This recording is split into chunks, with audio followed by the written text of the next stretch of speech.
What's good, y'all? The Crosswalk, episode 28.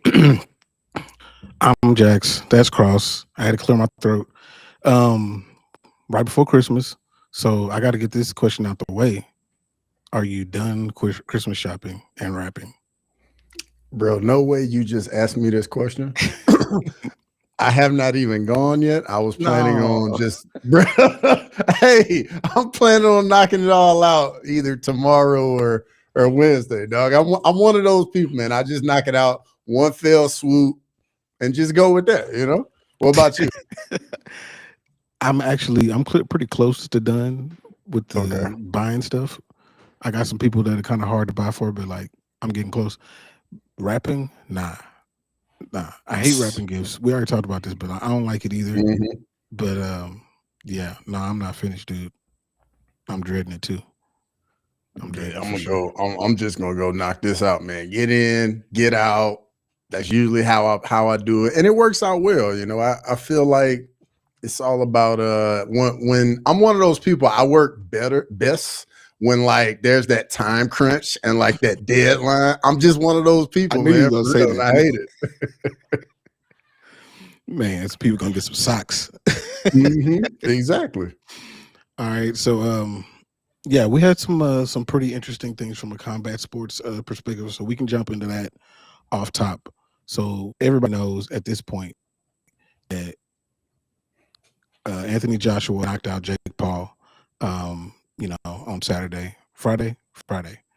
But what did you take from that fight? Like, really, what did you really take from that fight? Because I mean, we thought that this was going to happen, but like, what did you take from it? So yeah, like this is what we were expecting going in, at least me and you. But on the flip side, I kind of looked at it like it wasn't as one side as I thought it would be, but at the same time, like we see the difference in a guy that's been boxing 4 years, boxed in the Olympics, and he's a natural heavyweight, significantly bigger in size. Yeah, And I think, like Jake Paul, I mean, he was doing what he was needing to do, like moving around, yeah, trying to avoid as much as he can. He didn't want to exchange. Like that side of it, I totally understood. But yeah, I was definitely not expecting Jake Paul to win. yeah, no, but I mean, outside of how many double legs did Jake Paul went for? Bro, I didn't know he was trying to do MMA, dog. Bro tried to wrestle. I was like, man, I Mm-hmm. thought you had the MMA contract. What happened to that? You you Mm-hmm. didn't do that. But Mm-hmm. but like from Anthony, well, I'll say this from a courage standpoint, I give Jake Paul all kinds of credit. Just going in there at all. I mean, that's literally back in the day. People would ask, "Would you go and fight Mike Tyson for $1 million?" Like this ain't the same as fighting Mike Tyson, but it's on that same level of a credentialed heavyweight fighter, and he went there and did it. Now, did he run for 95% of the fight? Yeah, but do I blame him? Not really. Not really. But when it comes to his boxing skills, no, nothing in there that he did made me think, oh, this dude can really fight in the cruiserweight division. No, nothing told me that. And I Yeah. honestly don't know how he's ranked number 15. Yeah, I mean, on the flip side, though, I wouldn't mind watching him box a legit boxer that's actually his size. I think he won't be on his bike as much, and we'll get to see him exchange a bit more if he's fighting somebody his size. But yeah, I mean, I didn't really have high hopes for this fight going into it. Yeah. And shout out to the people in the chat, Grimy, Crystal, Selmo Fund, I, Rebels, Rebel Flags Up. We'll get to that in a minute too. Yeah, we're Uh, definitely gonna touch on that. so Crystal said, "Do we know if his jaw actually got broken?" Jake Paul, I mean, yeah, it's broke. It's broke. hmm Broke. Have you seen the picture of him like with everything all swollen and stuff? I haven't seen that. Ooh, yeah, it's Is it out there, bad? dog. Like he swelled up pretty good, dog. And you know what? It felt like he really only connected, like AJ only really connected with one really clean shot, and that was the one. Yep, that's Yeah, all you need with heavyweights, bro. And I think in that fight, you could see Anthony Joshua just had no fear. He gave Jake Paul no respect because Jake Paul hit him a few times, but He landed that right hand. bruh, he was just eating them like Tic Tacs, bro. And at Mhm. that point, like you could see Anthony Joshua starting to smile in there. He like, yeah, bro, like this ain't where you want to be at right As soon as he got hit with one of those right hands, he was like, "If that's all you got, now. you don't Mm-hmm. have enough, bro. You not have enough." It was crazy. But what's interesting also about the fight, I don't know if you saw this, but like um the numbers for the fight, projected numbers. I don't know if they have the for real numbers, but the actual numbers came out.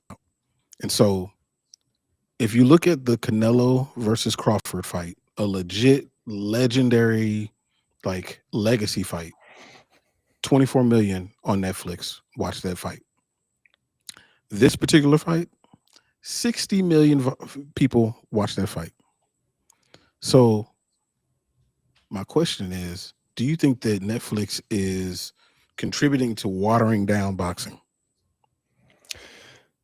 So I'm not gonna say they're contributing to watering down boxing because the numbers tell the story. Like if people tuning in, this is what people want to see. I mean, Jake Paul's a little different coming in. He's already got a platform, already got an audience, Yeah. already have all these people that know who he is, want to see him win, want to see him lose.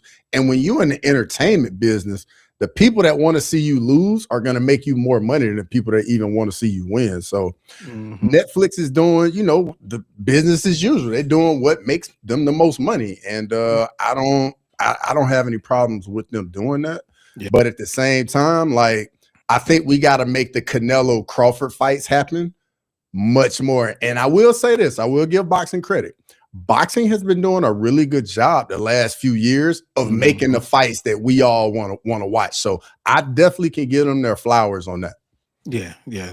That's really a lot thanks to Kala Sheik, Eddie Hearn doing what he's doing. Like those guys really doing what they're supposed to do as far as like getting boxing at least some FaceTime. Jeffrey said boxing is dead. I don't think it's dead, man. I don't think it's dead. It's different. It's different. Yeah. Boxing got some plastic surgery, and we all don't like it. But boxing's still out here. They still doing it. I mean, Tony Ferguson, he got a win this Mhm. weekend. Anderson Silva. Anderson Silva knocks out Tyron Woodley. You know what? Should Tyron Woodley come outside anymore? Bro, I don't know what's going on with Tyron Woodley, man. Just hang up all type of combat sports altogether, bro. Just go enjoy life, bro, for real.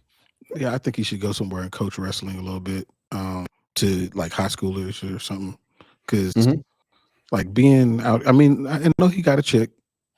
Shout out to him for getting a check, but bruh, like he just out here just taking L's, man, just consistently, Mhm. consistently.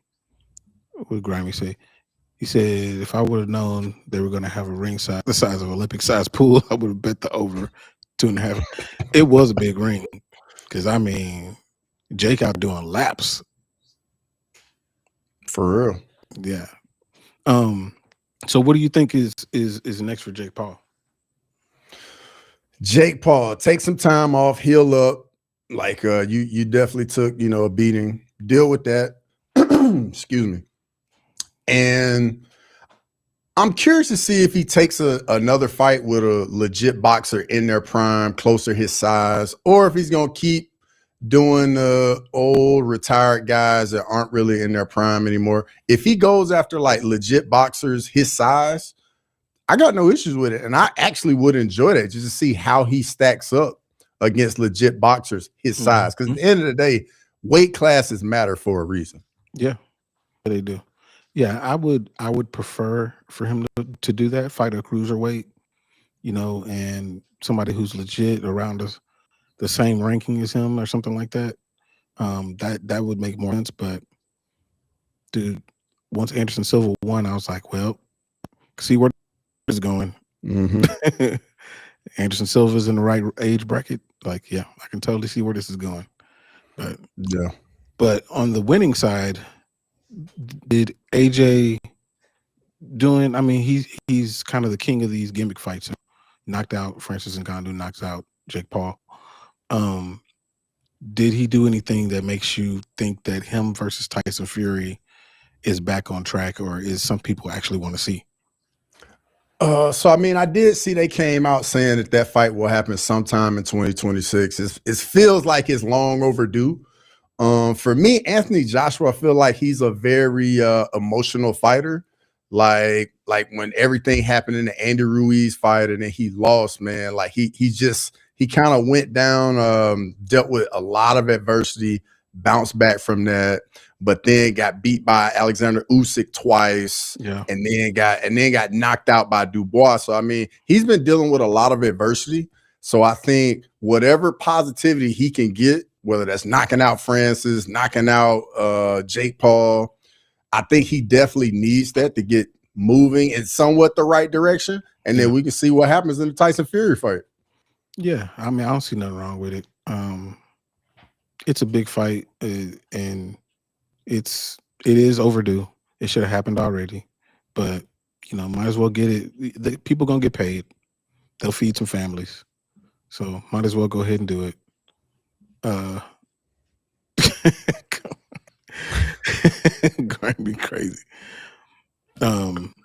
Emma said, "I miss '80s and '90s boxing. I missed it too." Yeah, especially the 90s. 90s boxing was where it was at, man, for real. It felt like every big boxing match in the 90s was like, I don't know, it was like a holiday. It was like a special. All of them were special. You know what I Yeah, mean?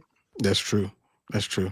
I mean, and they had really big stars back then, but those stars Hmm. still fought a lot. Hmm. It wasn't like one or two times a year. It was more on the lines of three and sometimes even four if they didn't have a belt. So like it was very different back then. Different time. Different For time. sure. Um, moving on to college football because this was a big college football weekend. So Texas Tech, well, no, Texas Tech was they had a Was bye, off. Yep. but well, more importantly, James Madison and Tulane lost exactly how we thought they would. So Nick Saban said that he thought that the group of five teams should only get in if they were ranked in the top 15. Do you think that based on what we just saw with Ole Miss and Oregon destroying those teams, do you think that that's how they should do it? Yeah, like both of those teams being in like didn't make sense. If you think about it, all the good players from those teams, if they have a good season, they all get cherry picked to go to a Power Four team where they can Yeah. make more money. They're gonna play against better competition to where they can get evaluated better to play at the next level. Because all these players want to play at the next level. Yeah. So his whole analogy also was saying it was kind of like let's take the best team in AAA and have them play in the World Series. Like that made complete sense because I mean all of the best players from the minor leagues get up to the big leagues, right? So that side of it made sense. I know the JMU and the Tulane game, man. I wasn't even really watching them too much. Like once the favors got ahead by like two possessions, like I kind of had it on in the background. I wasn't even really paying that much attention to it. Yeah, it was bad. I mean, it was a scrimmage. Mm-hmm. That's basically what it is, and I think that who Notre Dame, they could have done better than that. For Yeah. sure. Um, Vandy, Texas, all of them. all of them, they could have done better than that. And just think, what if Alabama was the team that got left out? Like to think that a team that goes on in reality beats Oklahoma the way that they did. What if they were the ones that got left out? Like, how do you reconcile that? How does that even make sense? You can. I mean, that's what Bama had to deal with last year. That's exactly what happened. Get left out last year. And, like it's very real. And I think that's why they're definitely going to expand the college football playoff just for this exact reason. Like people are going to gripe so much about it. And then on the flip side, these games make a lot of money. So I know the execs are like, yeah, sure, let's expand this, make as much money as possible. But I just don't know where college football is going by making this larger and larger. But hey, we'll see. This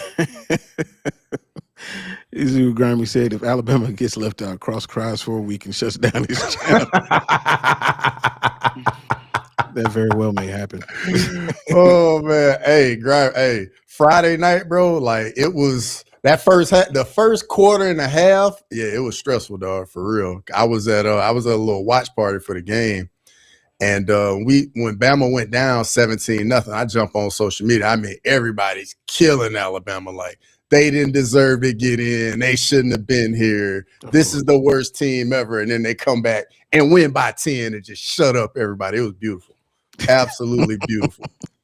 Yeah, nah, it was good. It was I mean, it definitely showed that they are more of a complete team than we thought that they were going into that, and they got some momentum. And I think that that's what they needed. Like if it's almost like the best thing that could have happened to them to be able to have play their way in if they did. And so now them going into play Indiana, the number one seed, the Heisman Trophy led team, number one team in the nation, and now they're about to see, a perennial juggernaut in Alabama. So I know that you are biased, but I'm going to ask you to give me your thoughts as unbiased as possible.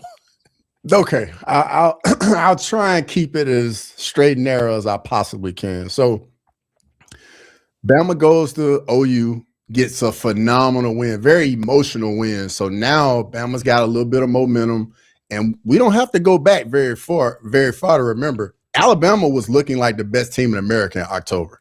Like the 4 ranked wins in a row, like very battle tested, been in a lot of close competitive games. And like trying to face them now at a neutral site. Indiana is going, like it's going to be, I think the game is going to be much more competitive than what people think. I know Indiana's like either 6.5, 7-point favorite in the game.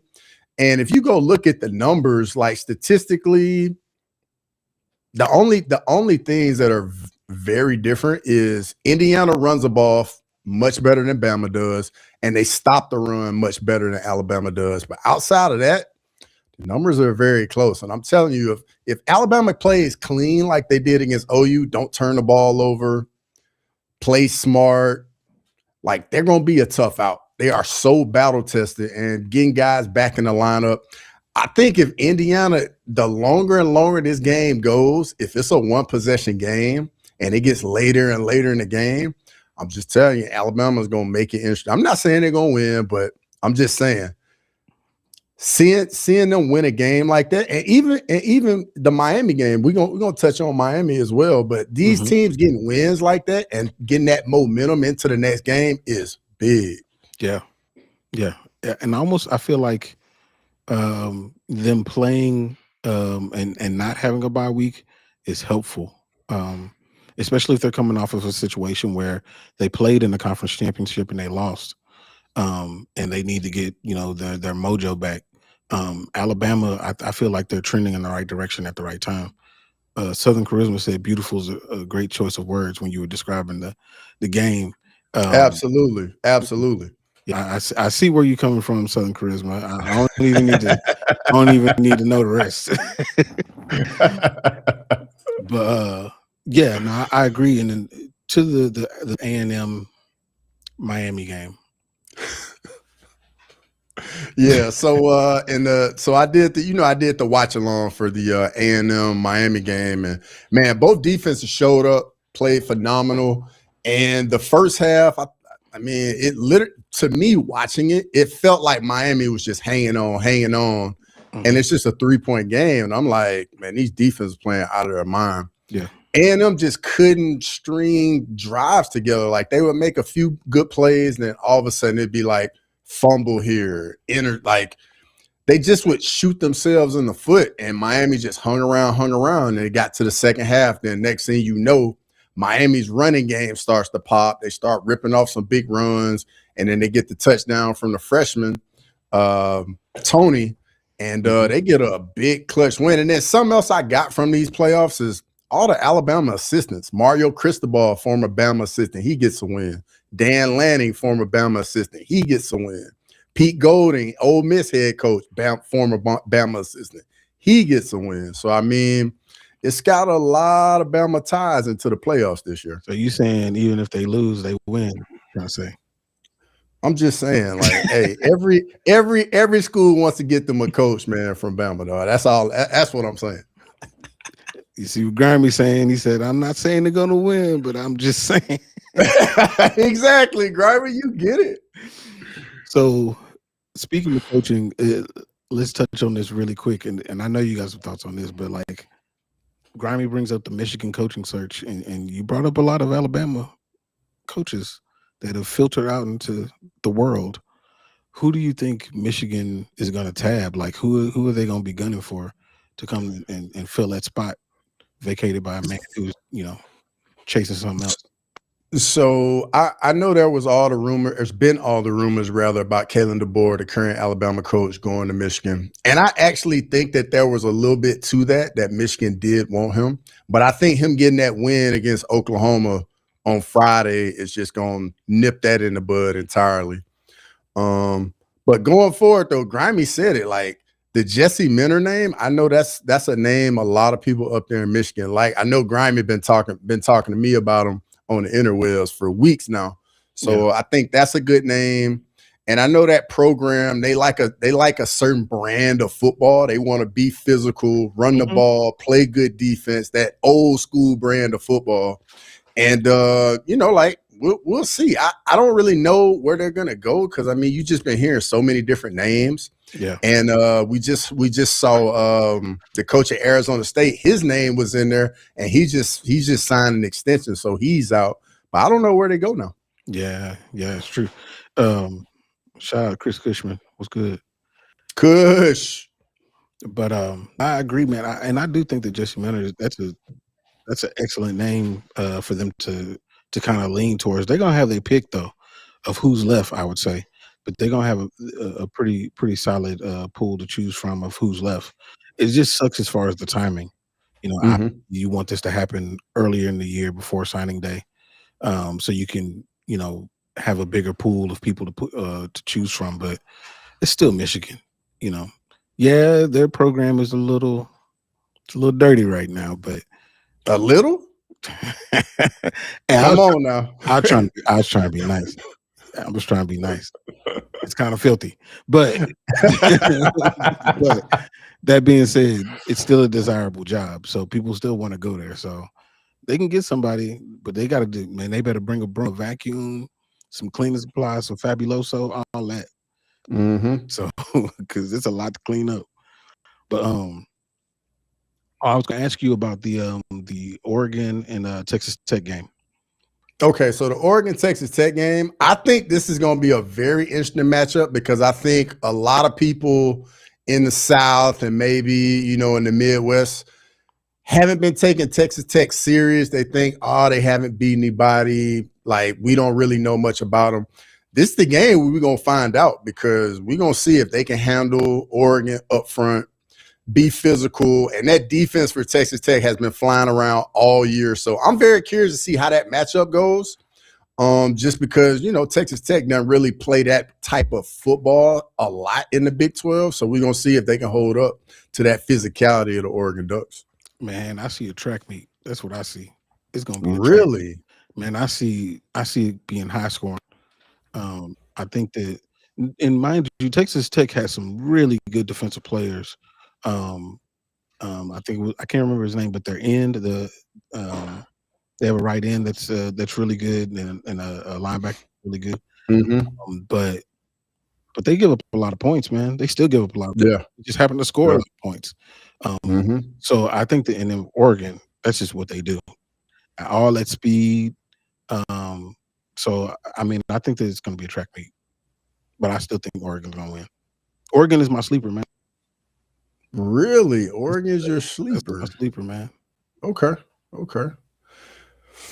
I mean, bro, these quarterfinal matchups are going to be phenomenal, bro. Like, I'm so looking forward to it. New Year's Eve and New Year's Day. I mean, we get Ohio State, Miami, New Year's Eve, and then the other 3 games, New Year's Day, man. Like, this takes it kind of back in the day when you would get up on New Year's Day and just watch all the bowl games. You know what I mean? I miss that too. I used to do that all the time.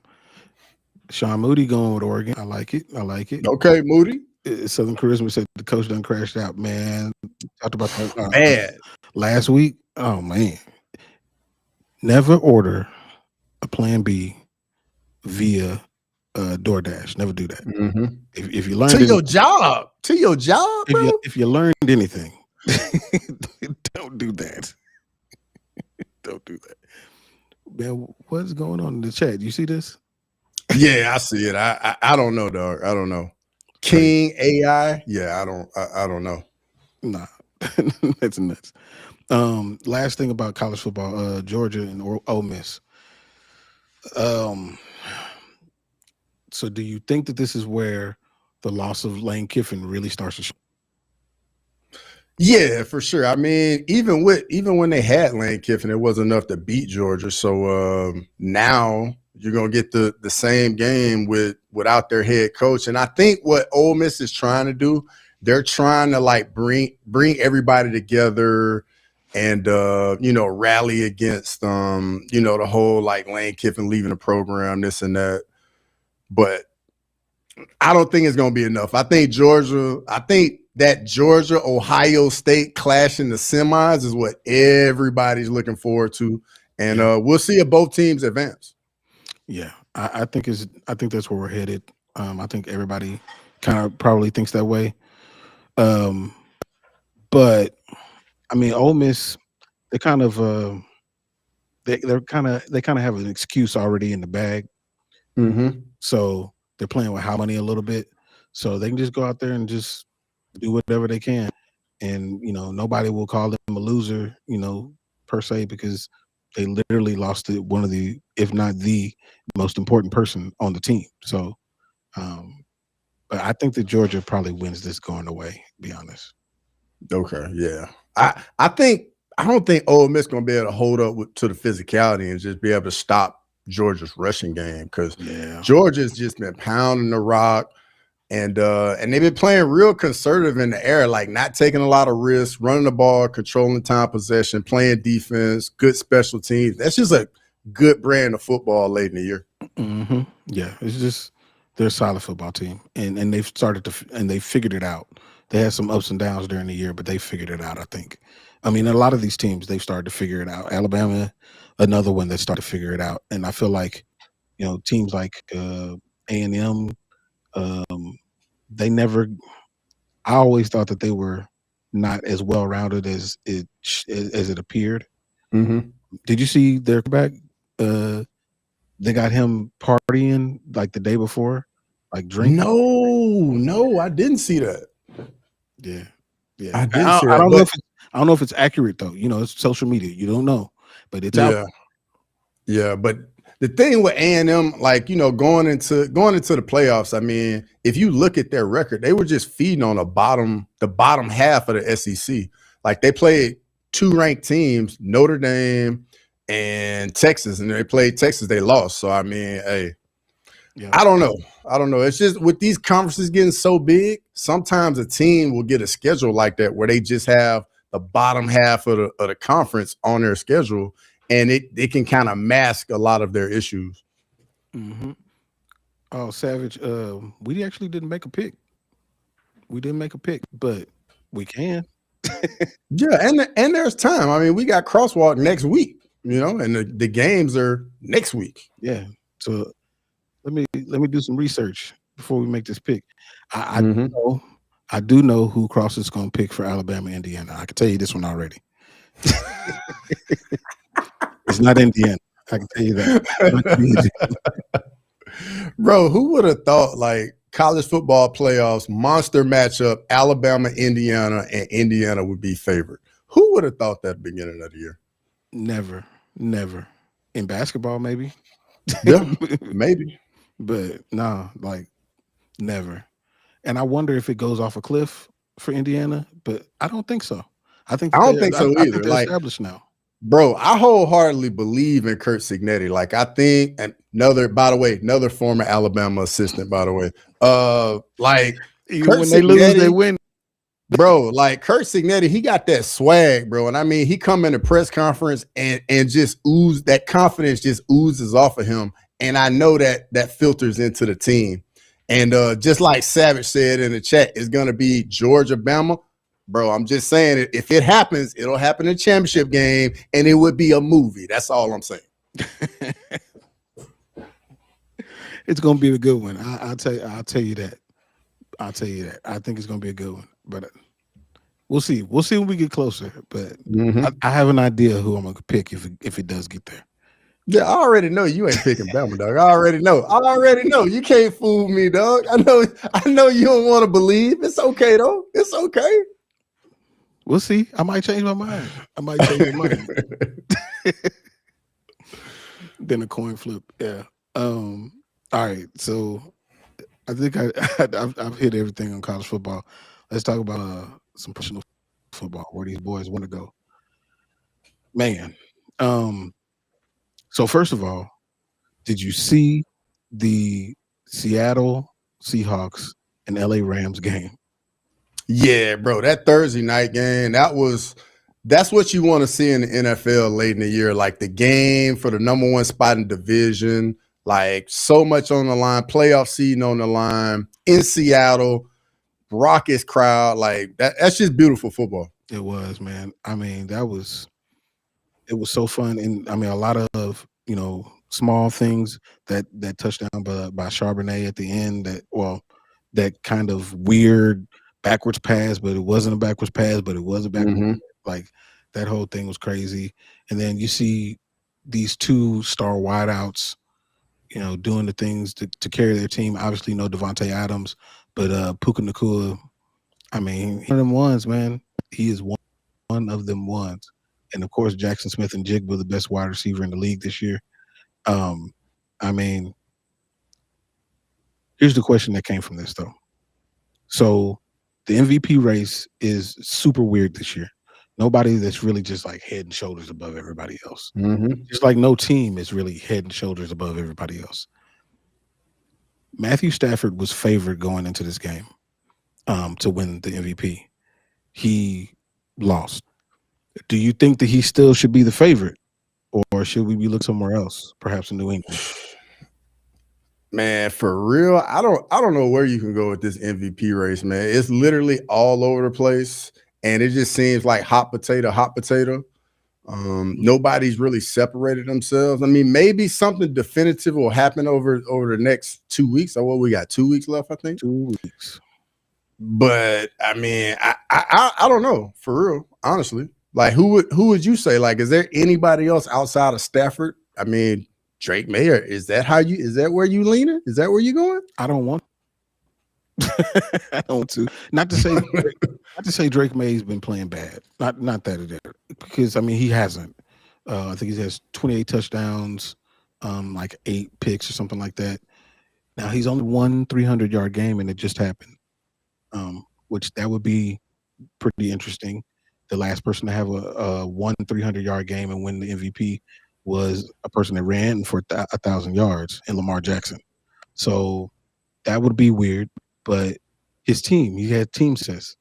And this is, to me, this whole thing illuminates the issue of we've got to go towards a quarterback and on outside chance maybe a running back. Like you really should be looking for the most valuable player on the team. And I feel like maybe it's just too hard for people to figure that out, people in the media to figure that out. But like if Drake May wins, and I'm still leaning towards Matthew Stafford even like the loss. If Drake May wins, like I will feel like they picked the wrong person. Yeah, I got you. Yeah, it's been strange, man. I mean, all the passing numbers are down this year. Yeah. Like, is it just that defenses are making a resurgence, or is it just that the league is going through a replenishment of like with these young up and coming quarterbacks? They're all trying to take that next step, like your Trevor Lawrence, your Bryce Young, Yeah. Caleb. Like, is it that, or do you think it's the defenses and modern defenses just making it so much tougher on offenses? I think it's a combination of both of those things. I think that there's more check downs, more, basically you're throwing these short passes that are really just runs. And so they're not getting the numbers that they did before. Matter of fact, I went to the my high school playing for a state championship, and I went to the game, and you watch the plays that they're running. So many bubble screens, Hmm. so many bubble screens. I don't know how these quarterbacks are getting evaluated to go to the next level when all you're doing is throwing these passes. You taking a snap and just throwing them to your left or throwing them to your right. But like it's just weird as far as the offenses, and I think that that's causing the quarterback position to kind of revert a little bit. But then when you see those people that stand out and are able to make all these throws, they stand out like heavily. So I think that it's a combination of both of those things.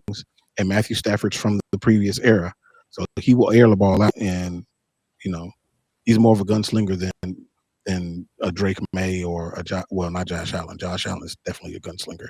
Hmm. More of a gunslinger than the Trevor Lawrences and Caleb Williams. Those guys. Yeah. And also like a little bit on the flip side with the defense. I think today's modern NFL defense is all about force the check down, force the ball to the flat, and rally to the football. It's like Hmm. let's not give up over the top. Yeah. Let's not give over, like let's not leave the middle of the field open. Let's just play coverage, force the check down, and everybody just run to the football with your hair on fire. Yeah, that's basically what it is. That's basically what it is. So here's the official odds of the DraftKings. You got Matthew Stafford at minus 220, still a favorite. Drake May at plus 180. Josh Allen at plus 2,500. Ooh. Trevor Lawrence at plus 3,500. That Josh Allen one is actually a pretty good bet if you're gonna bet. Yeah, that's Pretty good one. that's the one for real. Justin Herbert at plus 8,000. Caleb Williams at plus 10,000. Sam Darnold also plus 10,000. Bo Nix at plus 15,000. And then Jackson Smith and Jigba at plus 15,000. Bo Nix. Yeah, Bo has just been just don't lose us the game, and then occasionally, like if we're in a tight situation, you're gonna have to make a 50-50 ball win. Yeah. Nah. The MVP award is broken, Yeah. according to me. But what about offensive rookie of the year? I did see that, and Grimey's got a good one with McMillan, a receiver from the Panthers. I like him. I also like the running back from New England as well, Travion Henderson. I think those two are like probably the two I would say is between right now. What about you? Yeah, I probably lean towards McMillan. Man, earlier in the season, man, it was a Mecca Ibuka for sure, 100%. But because his quarterback fell off, his team fell off, he fell off. So I'd probably lean towards Tedero McMillan. And I said about them Panthers, man. Win this You did, season. bro. Bro, you were on it early, bro. So hey, respect to you, bro. You called it very early in the year. I did see And Greg, now Travion. I did see Henderson get hurt last night too. I Yeah, did see that too. It yeah, looked like just like he landed on the back of his head like real hard or something like that. Maybe got like whiplash or maybe concussion protocol, something like that. yeah. He got a little headache. He all right. Take some aspirin. Yeah. Um. So before I ask you this last question, let me ask you this. So Shador Sanders goes up, and they go up to and play Buffalo. Not go up to Buffalo, but they play Buffalo, and they play a pretty close game. Mm-hmm. Um, and there were some mistakes that were made, but obviously flashes, as there always are, brilliance Mm-hmm. from him. So with him being the QB1, and right now they're projected to have the third overall pick. Ahead of them are the Giants, who probably don't need a quarterback, and then the Raiders, who need everything. Mm-hmm. Um, if you were the GM of Cleveland, would you try to trade up and get a quarterback, or would you ride with Shador Sanders? So if I was a GM, and I'll give you my rationale as to why I think this. I personally would not trade up for a quarterback. There's not a single quarterback in this draft that I'm just like, yeah, this dude's going to be future of the franchise for a decade. I don't think that guy's in this draft, first off. And then secondly, I think Shador has done enough. And the Browns have so many holes up front on the offensive line, like all these other issues. They need to start plugging some of these issues because if they go draft another quarterback early again, it's just going to be in the same situation Shador is in now. And that whomever that quarterback isn't going to be in position to have success either. So you might as well start showing up other spots on your squad. And then that way you really can figure out if Shador can really get it done. Because at the end of it, if like, let's say like you show up offensive line, you got weapons here and there, it'll be very easy to get a free agent veteran QB to come there and play. Yep.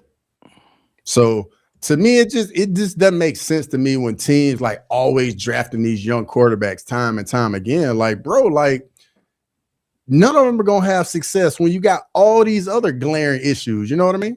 Mm-hmm.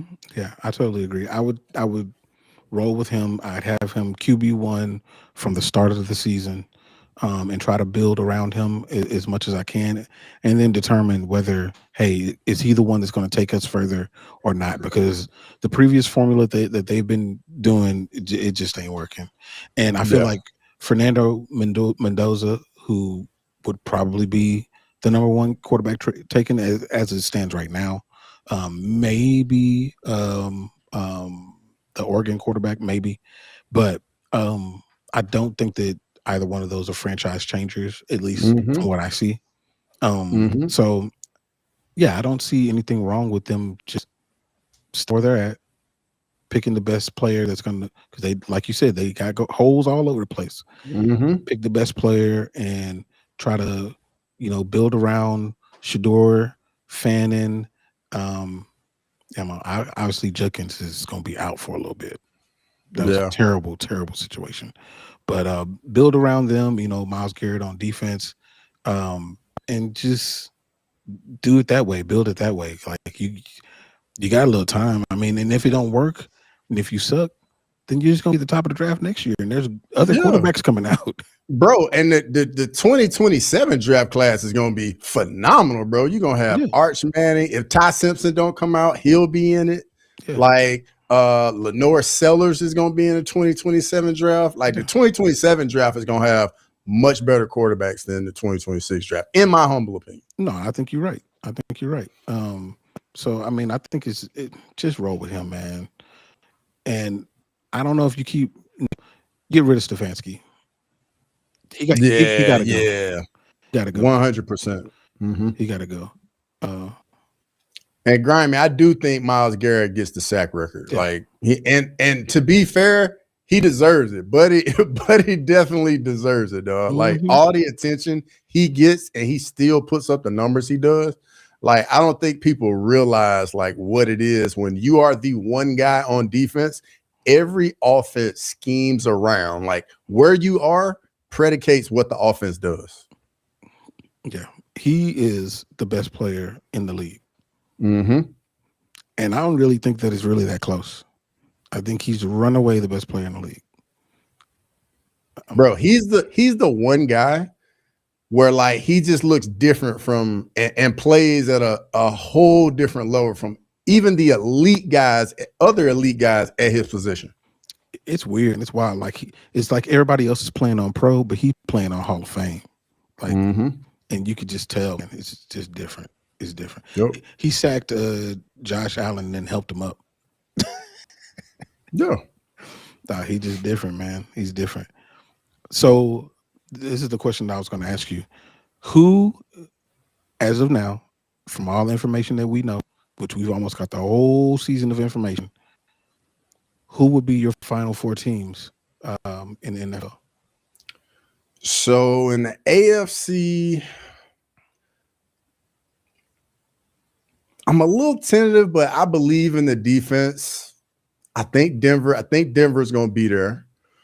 And the other AFC team, I think I'm going to go with Buffalo. I think Josh Allen, when he gets in the playoff, he gonna take it up a notch. just be a difference maker out there. And I think it's going to come down to Denver versus Buffalo. In the NFC, the NFC, I'm going to go with, I think it's, man, the NFC West is just crazy. I think it's going to end up being NFC West. I think it's going to be the Rams are going to get there. And I think it's going to be the Seahawks. I think we're going to get a repeat of that Thursday night football. Yeah, that Thursday night football game, bro. I think that's what it's going to be. But don't sleep on the Niners, though. Don't sleep on the Niners. I don't know how the Niners be doing this, man. I really don't. So my final four, I'm going to go with the Rams. And, man, I can't believe I'm about to say this. I'm going to go with the Rams and the Bears. Really? Caleb Williams and the Bears. I've been talking noise about Caleb Williams, but like, it's not necessarily just him. But if he's put in a position to do the things that he did, like that throw that he made at the end, like he throws the ball and puts his hands in his pocket as the ball's coming down to DJ Moore to win the game in overtime, like I got to give him credit for that. I can't talk all this stuff about him and then not give him credit. I got to give him credit for that. If he's able to be that ice cold and do those sorts of things, and if they're able to have home field advantage in a lot of these situations, I think that gets them there, man. Now, I don't think they can beat the Rams now. Yeah. And then on top of it, man, if they get home field in Chicago, it may be that playoff game in Chicago. We might get wind that's swirling and can't nobody throw the football. You can't kick no field goals. Like, that's the element of Chicago in this time of year that, you know, she can just throw a wrench in everything. Yeah. I see Brandon Jones. I hear you about these Eagles. I hear you. Bro, he's a Cowboys fan. Of course he ain't going to say the Eagles. I was never going to say the Eagles. But here's the thing, though. Here's the thing about the Eagles is I don't trust them anymore. I no longer trust that offense. And I saw what they did against the Raiders, but the Cowboys did that against the Raiders too. So take that what you will. I don't trust that they are on the same page. I still think there's some division in that locker room, and it's spilling out onto the field. So I think that they're going to find a way to lose, possibly in the first round, which, you know, we're going to for sure have a new Super Bowl winner in this one. But I mean, it's just the talent is there for sure. 100% the talent is there. It's just they're not on the same page. Part of it's probably, you know, maybe it's Kellen Moore. I don't know, you know, because Kellen Moore's gone and they got the new OC. Like, I don't know what it is, but like, they not on the same page, bro. Yeah. Hey, Zakin, okay, like, I'm all in on the Rams too. Like, remember I said that last week. I was like, you know, now the Cowboys out, I might just go ahead and become a Rams fan temporarily. But you know what it is, though? Like, I'm a fan of Devontae Adams. I'm a big fan of Devontae Adams. You know who Devontae Adams looked like? Devontae Adams Devontae Adams looked like you with dreads.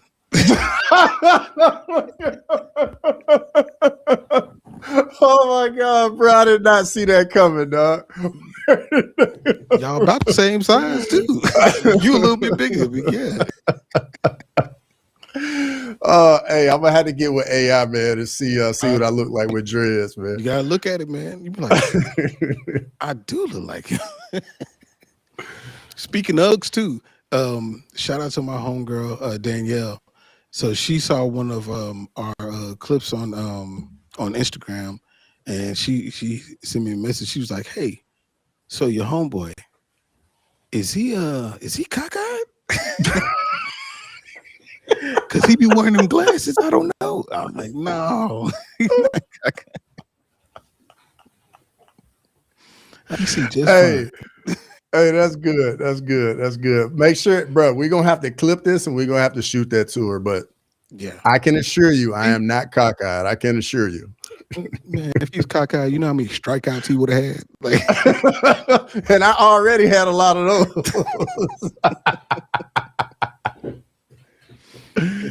Man. Uh, Hey, Southern Charisma said jumping on the bandwagon hunt. Man, did you see the bandwagon I was on with the yeah, that Cowboys? bandwagon I, on I, fire over I there, had to dog. jump out before I, went down with the ship. Yeah, for real. But I'm never off the Cowboys. I'm a lifelong Cowboys fan. You know, I'm rocking with them. Going down too. But I just think that the Rams got a complete team. But yeah, the Seahawks are. I assure you that they are. Mm-hmm. Assure you that they are. Physical too. Physical. Yeah, 100%. Oh, I didn't even say my AFC. So on the AFC side, um, I think I'm gonna go with the Patriots and Buffalo. I Okay. still I still Okay. think that when you get to the playoffs, you having a quarterback that can get you out of tough situations. That's the reason that Kansas City was able to get to where they were able to in close games. They had a quarterback that was able to get them out of tough situations, and I think that Josh Allen is a cheat code. Bro, Southern charisma on me, dog. Hey, and I was waiting, dude. When I saw Music Soul Child come out, and I was like, "Oh man, that's dope." I'm like, but he don't never take them glasses off. What's going on? Yeah, for real. Hey, I thought the same thing back in the day, dog. For real. You know what? You know what it is. You know what happened when he was a kid. He got stabbed in the eye with a fork. Really? Yeah, that's he. He's Dang. that's why he always wears them. Yeah. So yeah, he should keep them on. He could see. It's kind of all over the place. You know what I'm saying? I got you. He said we didn't even talk to the UFC. We couldn't. What we gonna talk about? Yeah, what we gonna talk about, Graham? We got 5 more weeks off, ain't it? Yeah, we gonna talk about it. Yeah, we'll get to it. Oh wow, Grimy. Really? Really, Grimy? Bro, I'm gonna have to send you. I'm gonna have to send you this picture, dog. We're definitely not putting this on in the chat though. We're definitely not putting this up right now. We're definitely not doing that. He put dreads on me. He did. See, and you look like him, don't you? Bro, this picture is so terrible, dog. He got my dreads starting like back here. Oh no, that's disrespectful. That's so disrespectful, dog. He gave you them hang on dreads. Yeah, for real, man. Just, Like, just hanging on. who was it? Was it Coolio that had the dreads like way back there back in the day? Coolio had some. He had his all over the place. Just I don't even. Those are just mistakes. Oh, wait a minute. Hold on. We can end it on a high note. There you go. See, No, I appreciate it. Southern charisma. I appreciate it. Thank you. see, there it is. You got you one. MMA Nominee, bro.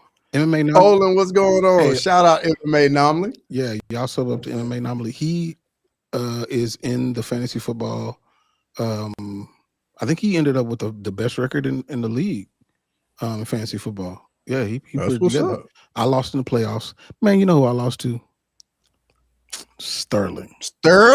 Bro, how? Dude, it was injuries. That's what it is. No, Sterling? Yeah, man, dog. Yeah. Mm-hmm. That's rough. Yeah, I'm gonna have to hear about it too. Dude, yeah, you definitely go hear about that. It's a rough year, bro. But hey, I made it to the playoffs, man. I was in the mix. But yeah, can't win every year. I've been looking good.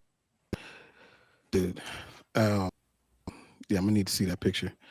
But yeah, I'm gonna shoot it to you. So before we get out of here, so next week we're gonna talk about the MMA awards, right? The best of. What all do you want to hit? You want to hit fighter of the year?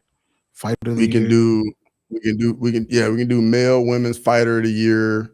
We can do comeback fighter of the year. We can do KO of the year, submission of the year, event of the year, and just go from there. And then, I mean, even in the chat, is there something y'all want us to touch on about the UFC 2025, our end of the year? Like, let us know in the chat. If y'all got something, we can definitely work that in as well. Yeah. Nasir, yeah, that's a classic name, bro. That's a classic name.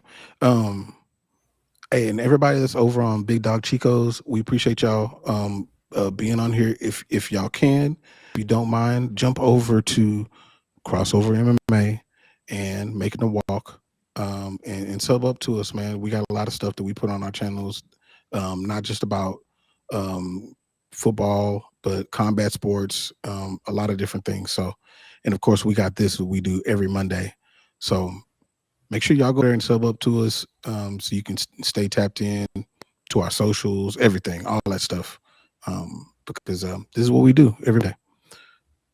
But before we jump off of here, man, anything you want to shoot out to the people before Christmas? Man, Merry Christmas to everybody. I hope everybody enjoys all the time off, their time with their families. I wish everybody the best. I hope everybody's family, friends, in good health. Make sure if you're traveling during the holidays, be safe, be careful on the road, man. I wish everybody the best, and happy holidays and a happy new year as well. Absolutely. All right, y'all. Until next time. Peace. Thanks for watching Crosswalk. Come back next Monday to chop it up. So please, whatever.